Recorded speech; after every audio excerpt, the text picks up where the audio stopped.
부천시를 김기표입니다. 오늘 장관님, 현재 국가보훈부는 상위 등급 1, 2급 중상위 국가유공자에게 간호수당을 현금 지급하고 있는데 알고 계신가요? 알고 있습니다. 그 국가유공자라고 하는 분을 보니까 이런 분들의 국가를 위해서 헌신하다가 다치신 분들인데 전 공상군경, 4.19 혁명 부상자, 공상공무원, 특별공로상의자 중 상위 정도가 1, 2급인 자, 간호수당을 받는 분들이 1, 2급인 분으로 이렇게 돼 있어요. 2025년 기준으로 보니까 상위 1등급의 경우 상시 지급하는 간호수당이 월 321만 4천 원입니다. 근데 이분들은 사실 독자적으로는 생리현상이나 이런 게 해결이 안 되시는 분들이어서 24시간 간병이 필요한 분들이고, 그런데 실제 24시간 간병에 필요한 비용이 현행 간호수당 이 300여만 원으로는 턱없이 부족한 것은 공지의 사실입니다. 주야로 최소 2사람의 간병인과 휴일 대체 간병인을 고용하는 한 달 비용은 대략 500만 원 내외인 것으로 파악이 되고 있거든요. 그런데 또 이런 문제도 있습니다. 간호수당을 현금으로 지급하기 때문에 상위 국가유공자가 직접 간병인을 구하고 간병인이 갑자기 일이 생겨서 못하게 된다든가 하면 그 대체 인력을 상위 유공자가 직접 다시 해야 되는 그런 애로가 있습니다.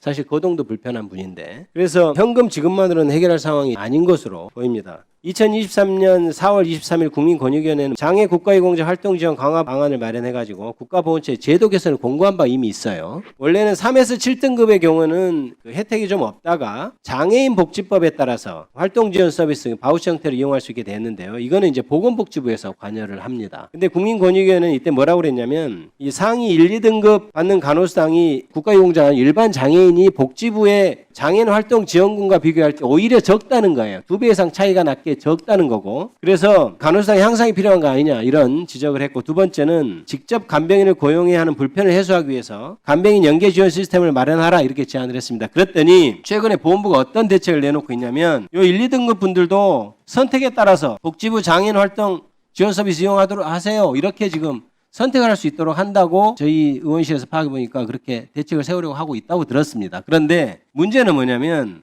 이 장애인 활동 지원 서비스는 만 65세 이하만 대상으로 하고 있어요. 중상위 국가유공자들은 사실 굉장히 연세가 많으신 분들이고 제도를 운영하는 데 있어서 문제점이 있는 것 아닌가 이렇게 제가 의구심을 갖고 있습니다. 게다가 생리현상 해결하는 것도 주 3일에 좀 한정되어 있는 면도 있고 해서 어찌됐든 지금 결국 돈 문제인데요. 국가를 위해서 이렇게 헌신하다가 다친 분들, 24시간 케어가 필요한 분들은 비용이 얼마가 들더라도 사실은 국가가 전반적으로 다 책임을 져줘야 되는 그런 것 아닌가 하는 문제의식이 제가 있어서 말씀드린 거거든요. 네. 이거에 대해서 좀 정확한 대책을 좀 세워주십시오. 네, 제가 적극 검토하고 별도로 이 대책을 마련해서 별도 한번 보고 드리겠습니다.